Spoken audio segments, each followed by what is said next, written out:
Cinema ആസ്വാദകർ പൊതുവെ ഏറ്റെടുക്കാറുള്ളതും വിജയിപ്പിക്കാറുള്ളതും നല്ല കഥകളെയാണ്. കഥകൾക്കും ആസ്വാദനത്തിനും അപ്പുറം മറ്റൊരു മാനദണ്ഡം പൊതുവെ സിനിമാ ആസ്വാദകർ ഒന്നും തന്നെ കൽപ്പിക്കാറുമില്ല. അതുകൊണ്ട് തന്നെയാണ് കൊട്ടിഘോഷിച്ചെത്തുന്ന സൂപ്പർ താര ചിത്രങ്ങളിൽ പലതും ജനപ്രീതി നേടുന്നതിൽ പരാജയപ്പെട്ട് ബോക്സ് ഓഫീസിൽ ഒന്നുമല്ലാതായി പോകുന്നത്.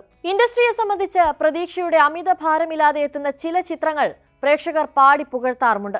ഇന്ത്യൻ സിനിമാ ലോകത്തെ ഈ വർഷം അമ്പരപ്പിച്ച നിരവധി ചിത്രങ്ങളുമുണ്ട്. ബോക്സ് ഓഫീസ് വിജയങ്ങളുടെ കാര്യമെടുത്താൽ നിരവധി സർപ്രൈസ് ഹിറ്റുകളും. എന്നാൽ അക്കൂട്ടത്തിൽ ഒരു ചിത്രം മറ്റുള്ളവയിൽ നിന്നെല്ലാം വേറിട്ട് നിൽക്കുകയാണ്. നിലവിലെ ഹിറ്റ് ചിത്രമായ ലോകയ്ക്കും അപ്പുറം ലാഭം കൊയ്ത മറ്റൊരു ചിത്രമുണ്ടെന്ന് പറഞ്ഞാൽ അത് വിശ്വസിക്കുക അത്ര എളുപ്പമായിരിക്കില്ല. ആനിമേഷൻ ചിത്രമായ മഹാവതാർ നരസിംഹയാണ് ആ ചിത്രം. ക്ലീൻ പ്രൊഡക്ഷൻസ് നിർമ്മിച്ച് പ്രശസ്ത ബാനറായ ഹോംബാലെ ഫിലിംസ് അവതരിപ്പിച്ച് അശ്വിൻ കുമാർ സംവിധാനം ചെയ്ത ചിത്രം 2024 നവംബറിൽ ഗോവ ചലച്ചിത്രമേളയിലാണ് പ്രീമിയർ ചെയ്തത്.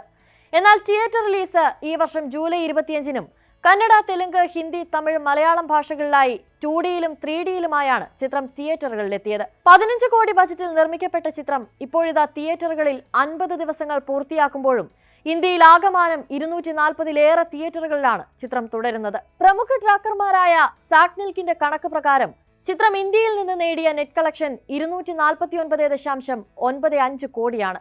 ഗ്രോസ് 297.38 കോടി.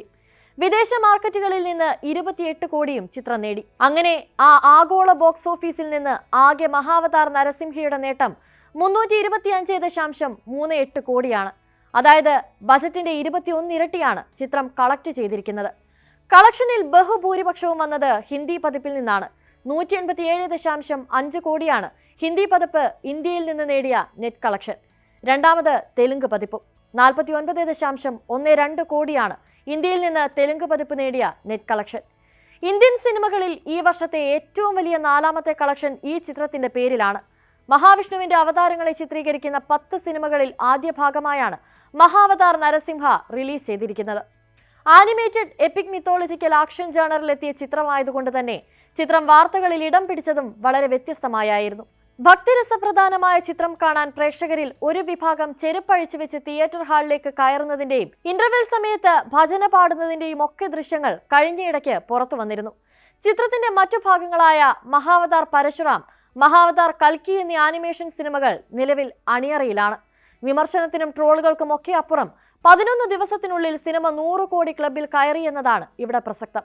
ഇന്ത്യയിൽ ഏറ്റവും അധികം പണം വാരിയ ആനിമേഷൻ സിനിമയായി മാറിയിരിക്കുകയാണ് മഹാവതാർ നരസിംഹ. അഭിനേതാക്കളില്ലാത്ത ഒരു എക്സ്പെരിമെന്റൽ ആനിമേഷൻ ചിത്രം നേടിയ കളക്ഷൻ ഇന്ത്യൻ സിനിമയ്ക്ക് മുന്നിൽ തുറക്കുന്നത് മാറ്റത്തിന്റെ വലിയ സാധ്യതകളാണ്.